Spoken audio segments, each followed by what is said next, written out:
नमस्कार प्रेक्षकांनो, तुमच्या सगळ्यांचं भावनांचा प्रवास या चॅनलवर स्वागत आहे। जर चॅनलला सबस्क्राईब नसेल केलं तर पटकन करून घ्या, म्हणजे सिरियलचे अपडेट्स तुमच्यापर्यंत लवकर पोहोचतील। ठरलं तर मगच्या आजच्या भागात आपल्याला आता पाहायला मिळणार आहे की प्रियाने आता मधुभाऊंना भडकवलं होतं, त्यामुळे आता मधुभाऊ घर सोडून जातात की नाही हे माहीत करण्यासाठी व्हिडिओच्या शेवटपर्यंत बनून राहा। आणि हो, मी शेवटी तुम्हाला एक नवीन प्रोमो सांगणार आहे, तर व्हिडिओ शेवटपर्यंत नक्की पहा। आता आजचा एपिसोड सुरू होतो। सायलीला आता तो मृतदेह हरीश काकांचा आहे हे कळल्यावर ती खूप रडत असते आणि अर्जुन आता सायलीला समजावून सांगत असतो। तो तिला म्हणतो की हो ग, आय नो, आपल्या जवळच्या माणसासोबत असं काहीतरी झालं तर आपल्याला त्रास होतो त्याचा, पण तू असा विचार कर ना की आपल्याला कळलंय की तो हरीश होता, याचा अर्थ हा होतो की हे सगळंच महिपतशी कनेक्टेड आहे, मधुभाऊंशी नाही। त्यावर आता चैतन्य म्हणतो की हो, आणि त्या हरीशने मधुभाऊंच्या विरोधात कोर्टात आता खोटी खोटी साक्षीसुद्धा दिली होती आणि फार वाईट साईड बोलला होता तो। त्यावर आता अर्जुन बोलतो की आणि हे सगळं करायला ऑब्व्हियसली महिपतनेच हरीशला सांगितलं असणार। तर आता त्यावर सायली म्हणते की पण हे कोर्टात सिद्ध होईल ना? तर त्यावर आता अर्जुन म्हणतो की त्याची गरजच पडणार नाही, कारण जेव्हा हरीश कोर्टात आला होता तेव्हा मधुभाऊ ऑलरेडीच जेलमध्ये होते आणि त्याच्या पोस्टमॉर्टम रिपोर्टमध्ये सुद्धा हेच लिहिलं आहे की हरीशचा खून त्यानंतर झालाय। म्हणजे बघा, आता या सगळ्यांशी मधुभाऊंचं काहीही कनेक्शन नाही, असं आता अर्जुन सगळं सायलीला समजावून सांगतो। पुढे आता अर्जुन सायलीला म्हणतो की म्हणजे मधुभाऊंनी हा खून करणं शक्यच नाही आहे। तर आता सायली अर्जुनला म्हणते म्हणजे आता मधुभाऊ या खुनाच्या आरोपातून सुटतील ना, पुन्हा त्यांना अटक नाही ना होणार? तर त्यावर आता अर्जुन म्हणतो की अजिबात नाही। तर आता सायली म्हणते की देव्याईच पावली। आता अर्जुन म्हणतो की पण मला एक कळत नाही आहे, हरीश हा महिपतचा माणूस होता, महिपतचा असेट होता, तो त्याच्यासाठी काम करत असतानाही मग आता महिपतने हरीशला का मारलं असेल? तर बघा प्रेक्षकांनो, सायली आता विचार करत असते। इकडे आता सीन शिफ्ट होतो आणि आता प्रिया आली आहे महिपतकडे। आता प्रिया बघा आपली हुशारकी झाडते आणि म्हणते काय हो, तुम्हाला आता जुने जुने मुर्दे असे उकरून काढायची काय हौस आहे का? तिथे आता नागराज सुद्धा असतो। तर प्रिया म्हणते आता हे जे काही तुम्ही नवीन प्रकरण उकरून काढलंय ना, ते आता मधुभाऊंवर नीट शेकेल असं बघा, काहीतरी करा। आणि बघा आता समोर हिचाच पचका करणार आहे महिपत आणि नागराज, बघा काय होतं ते। प्रिया आता महिपतलाच म्हणते की असं बसू नका हो, फक्त हाही खून त्या मधुभाऊंनीच केला, यासाठी तुम्ही पुरावे क्रिएट करा। बघा आता हीच यांना सांगत असते की कसं काय करायचं ते। तर आता महिपत आणि नागराज तिच्या समोर आता एक ड्रामा करत असतात।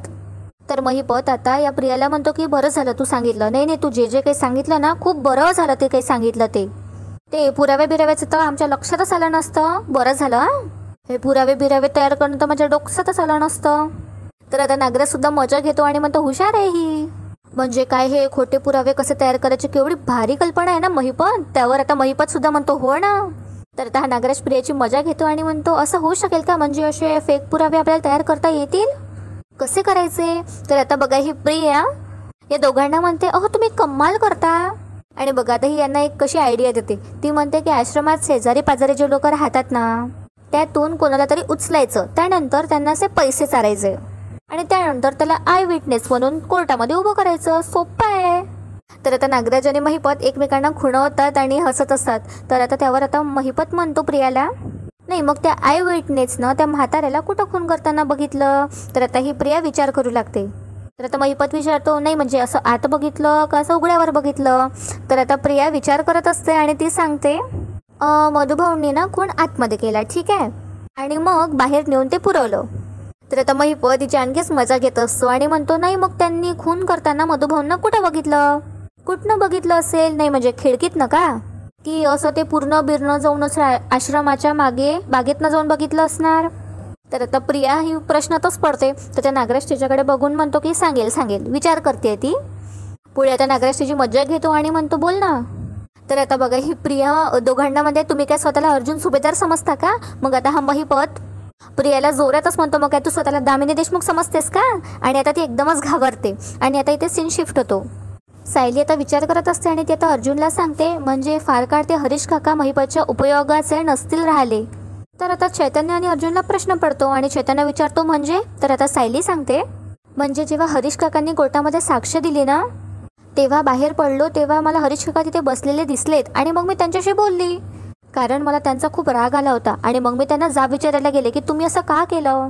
पण त्यांच्याशी बोलताना मला असं जाणवलं की ते जे काही बोललेत ना जे काही त्यांनी मधुभाऊंच्या विरोधात कोर्टात खोटी साक्ष दिली होती ना, त्यांचा त्यांना फार पश्चाताप होत होता. आणि आता सायलीला जुनं सगळं आठवत असतं. सायली आता त्या हरीश काकांना म्हणत असते तेव्हा की तुम्ही इतकं गलिच्छ बोलत मधुभाऊंबद्दल, कोर्टात त्यांच्या विरोधात साक्ष दिली, तुम्ही का बोलत असं? तर त्यावर हरीश काका तिला म्हणत असतात की मला यावर तुझ्याशी काहीच विषयावर या बोलायचं नाही आहे. तर त्यावर आता सायली म्हणते की कसं काय बोलणार तुम्ही, तुमच्याकडे तोंडच नाही ना बोलायला. तर आता हे आठवत आता सायली अर्जुन आणि चैतन्याला सांगत असते. सायली आता सांगते की त्यांना ना या गोष्टीचा त्रास होत होता की त्यांनी मधुभाऊंविरोधात खोटी साक्ष दिली आणि मला असं वाटलं तेव्हा की ते स्वतःला अपराधी समजत होते. त्यावर आता अर्जुन म्हणतो म्हणजे हरीशने गिल्टी वाटून त्यांची साक्ष हे बदलली असते, तुला असं वाटतंय का? त्यावर आता सायली म्हणते की हो, म्हणजे त्यांच्या बोलण्यातनं तर मला तेच जाणवलं. तर आता अर्जुनच्या लक्षात येतं आणि अर्जुन म्हणतो की गॉट इट, आणि हाच मर्डरचा मोटिव्ह असणार आहे. म्हणजे त्या महिपतला कळलं असणार की हरीश त्याची साक्ष कधीही बदलू शकतो आणि मधुभाऊंच्या साईडनी तो साक्ष देऊ शकतो. मग आता त्यावर चैतन्य म्हणतो पण मग आता एवढ्यासाठी त्याने डायरेक्ट हरीशला मारून टाकलं असणार, फक्त एवढ्या कारणासाठी, इतकं सहज? तर आता अर्जुन चैतन्याला म्हणतो की तो महिपत किती क्रुएल आहे हे आपल्याला माहीत नाही आहे का? आपण डास मारत नाही, इतक्या सहजी तो माणसं मारतो. त्यावर आता सायलीसुद्धा म्हणते की हो, तो खूप निर्दयी माणूस आहे. आता अर्जुन कॉन्फिडेंटली म्हणतो की पण आता तो मधुभाऊंवर हात टाकू शकणार नाही आणि आता कोर्टात असं काहीतरी करणारच आहे अर्जुन, त्याचा प्रोमो आलेला आहे. मी तुम्हाला तो व्हिडिओच्या शेवटी सांगणार आहे. चैतन्य आता म्हणत असतो मधुभाऊंना उद्या कोर्टात अपियर व्हायचं आहे आणि आता सरकारी वकील याचा प्रयत्न नक्की करणार की मधुभाऊंची बेल हे कॅन्सल होईल. त्यावर आता अर्जुन म्हणतो की नाही, असं काहीच नाही होणार, कारण आपल्याकडे खूप स्ट्रॉंग पॉईंट्स आहेत आणि शिवाय आता मधुभाऊंसुद्धा आपल्याला त्या हरीशबद्दल काही निष्ठुर पॉईंट सांगतीलच. तर आता सायली म्हणते म्हणजे आता जो मृतदेह सापडला होता तो हरीश काकांचा आहे, हे सगळं आपण आता मधुभाऊंना सांगून टाकायचं? अहो, अजून किती सहन करायचं त्यांनी?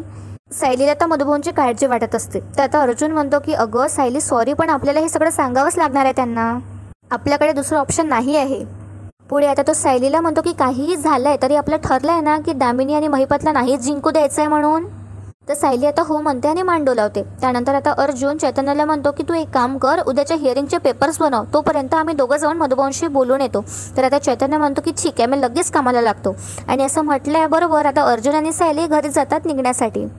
इकडे आता सीन शिफ्ट होतो आणि आता नागराज प्रियाला म्हणत असतो आम्हाला फुकटचे सल्ले नको देऊ असे, स्वतःचं काम कर, स्वतःचं डिपार्टमेंट सांभाळ आणि त्या सुभेदारांच्या घराकडे नीट फोकस कर. त्यावर आता प्रिया म्हणते मी माझं काम नीटच करते. आता बघा ना, मधुभाऊ मस्त घर सोडून जातील आणि एकदा काही मधुभाऊ घर सोडून गेलेत ना की मग काय कटकटच संपली ना, असं इतकं गिल्ट देऊन आली आहे ना मी त्यांना. त्यावर आता महिपत म्हणतो अच्छा, आणि म्हाताऱ्यांनी घेतला बरं गिल्ट, काय ग काम होणार आहे का की तुझ्या इतर प्लॅनसारखे सगळे फिसका फटाका फुस असं होणार आहे? आता मी तुम्हाला इकडे एक स्पॉइलर देते मित्रांनो, आता मधुभाऊ कुठेच नाही जात. पहिले तर अर्जुन सायलीला ते मधुभाऊ दिसत नसतात, तर मधुभाऊ असतात बागेत आणि प्रियाचा होतो खूप मोठा पचका. असो, आता इकडे प्रियाला येतो राग आणि आता ती महिपतला म्हणते तुम्ही तर काय मोठे रॉकेटच उडवताय ना, साधा एक खून तुम्हाला पचवता आला नाही, त्यात तुम्ही दुसरा खून करून ठेवलाय, काय गरज काय होती? आता महिपत तिच्यावर ओरडतो आणि म्हणतो पोरी, मी जेवढे खून केले आहेत ना तेवढे तू शाळेत आकडे पण शिकले नसणार आहे. त्यावर आता प्रिया भांडायला लागते महिपत सोबत आणि म्हणते तुम्ही माझ्या शाळेवर जाऊ नका. तितक्यात आता नागराज मध्ये पडतो आणि म्हणतो बस झालं, आपलं ठरलंय ना आपापसात भांडणं करायची नाहीत म्हणून, दोघंही तुम्ही शांत राहा. तर आता महिपत म्हणतो नागराज शेठ, तुमच्या या खोट्या पुतणीला एकीने समजून सांगा, नाहीतर हिच्यासाठी पण मी त्या आश्रमाच्या मागं एक खड्डा करून ठेवीन, जसा खड्डा मी त्या हरीशसाठी केला होता. आता हे ऐकून प्रिया खूप घाबरू लागते आणि तिला धक्काच बसतो. ती म्हणते हरीश काका, ती डेड बॉडी हरीश काकांची आहे असं म्हणत आता ती घाबरतच बोलत असते. पुढे आता प्रिया म्हणते म्हणजे तेच हरीश काका ना जे आमच्या आश्रमात राहायचेत? त्याला आता महिपत तिला म्हणतो की हो, तो गद्दार हरीश काका, तो आधी माझ्या बाजूनं बोलायला लागला आणि मग त्याची मती भ्रष्ट झाली, मग तो माझ्या विरोधात बोलायला लागला, मग माझी मती भ्रष्ट झाली आणि मग मी त्याला असा खुपसला आणि मग त्याच्याच आश्रमाच्या मागं असा खड्डा केला आणि त्यानंतर त्याच्यात गाळला.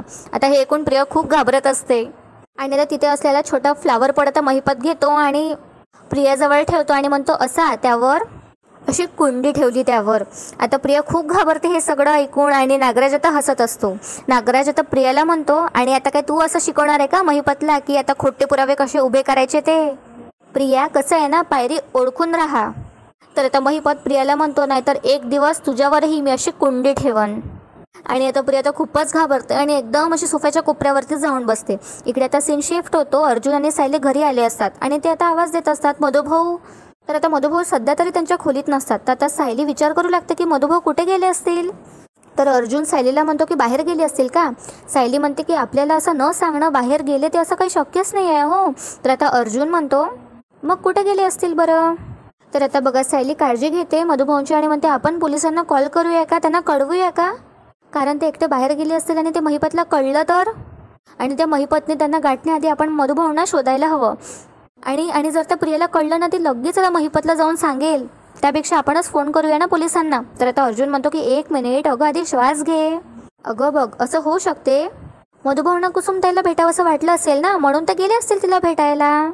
येतील ते. त्यावर आता सायली म्हणते आणि मग आपल्याला तिच्याकडे घेऊन जाण्याचा त्रास नको म्हणून ते एकटेच गेले असतील का. त्यावर आता अर्जुन म्हणतो की कदाचित हो. तर आता सायली म्हणते की हो असंच असेल, मी आता कुसुमताईंना फोन करून बघते. आणि जसं आता सायली फोन घेते तितक्या तिथे आता मधुभाऊ येतात. म्हणजे प्रियाचा प्लॅन खूप मोठा हा जो तिने बनवलेला असतो, जेवढं तिने भडकवलेलं असतं मधुभाऊंना, तो सगळा फ्लॉप झालेला आहे. सायली आता मधुभाऊंना म्हणते की अहो मधुभाऊ कुठे गेला होता तुम्ही असं न सांगता. तर आता मधुभाऊ म्हणतात अगं मी मागच्या बागेत गेलो होतो. आपल्या मागच्या बागेत आहे की नाही गुलाबांचे छान असे फुलं आली ते बघत होतो. तर मधुभाऊ विचारतात पण का गं काय झालं. तर आता अर्जुन म्हणतो की तुमच्या मुलीला टेन्शन आलं होतं, मधुभाऊ कुठे गेले, त्यांना काही झालं नसणार ना असे ती विचार करत होती. तर आता मधुभाऊ म्हणतात अच्छा म्हणजे माझ्यावर आता कोणीतरी हल्ला करणार अशी भीती वाटते का तुला साऊबाळा. अगं पण आता माझ्या लेकीचं आणि माझ्या लाडक्या जावईचं छानपैकी माझ्या अवतीभोवती असं प्रेमाचं कवच असताना कोणाची अशी भीषण आहे माझ्यावर हल्ला करण्याची. त्यावर आता अर्जुन सुद्धा म्हणतो की हो मधुभाऊ आम्ही तुम्हाला काहीही होऊ देणार नाही आहे, कधीच नाही. बघा आता पुढे अर्जुन सांगतो आणि आश्रमाची नवीन डेड बॉडी मिळाली आहे ना त्यातून सुद्धा तुम्ही बाहेर निघाल असा आमच्याकडे एक कॉन्क्रीट पुरावा आहे आणि महिपतचा प्लॅन हा फेल होणार. तर आता मधुभाऊ विचारतात म्हणजे.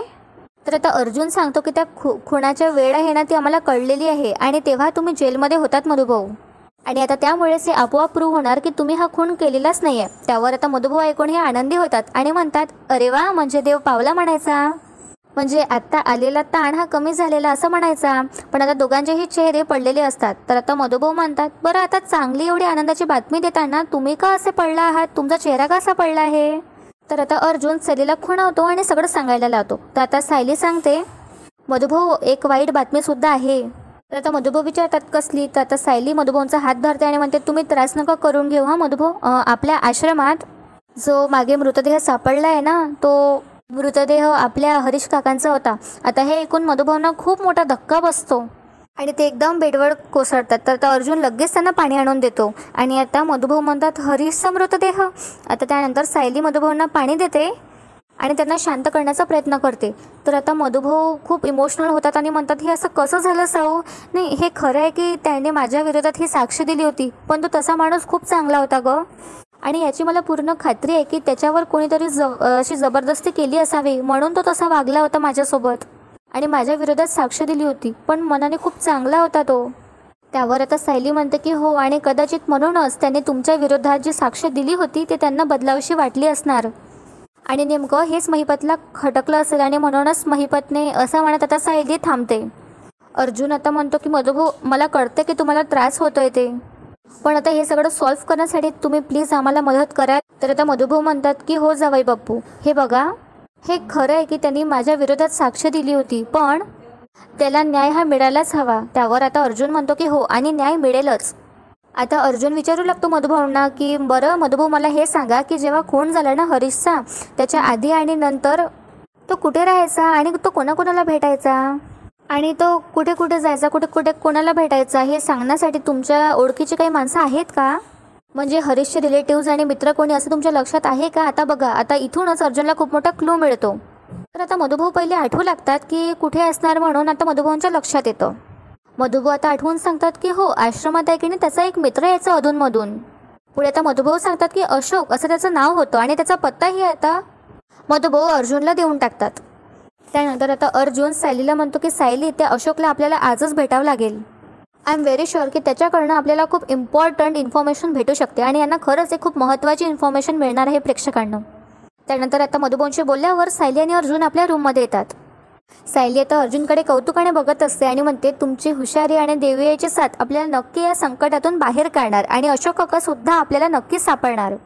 सायली आता अर्जुनकडे बघतच राहते. त्यावर आता अर्जुन म्हणतो की अशी काय बघतेय. त्यावर आता सायली म्हणते, तुम्ही माझ्या आणि मधुभाऊंच्या पाठीशी उभे राहिला नसतात ना तर आमचं काय झालं असतं हाच विचार करते. तर आता बघा अर्जुन आता सायलीला म्हणतो, मला आता माझ्या बायकोला आणि तिच्या वडिलांना मदत नाही करता आली तर ही माझी वकिलाची डिग्री काय कामाची.